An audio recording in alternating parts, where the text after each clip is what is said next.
Hello, this question is about the gas cyclone.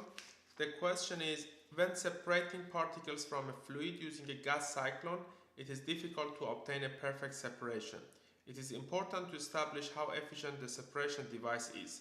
Define grade efficiency of separation and state how it is different from the total efficiency. Also describe the meaning of cut size and draw a grade efficiency diagram and mark the cut size on it.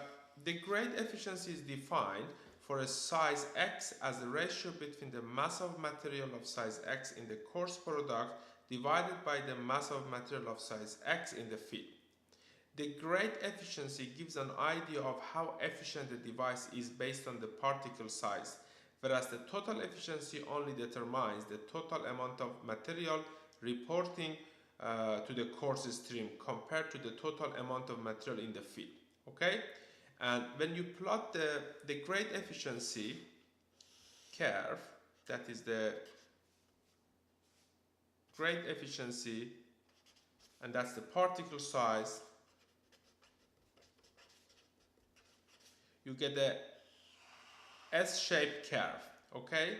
And the particle size for which the grade efficiency is 50%, that is 50%, here is 0, here is 1. The particle size for which the grade efficiency is 50% is known as the equiprobable size or the cut size, because this is that size of the particle which has a 50% probability of appearing in coarse product. So that will be basically the particle size corresponding to the grade efficiency of 50% is the cut size, and that's the answer to this question.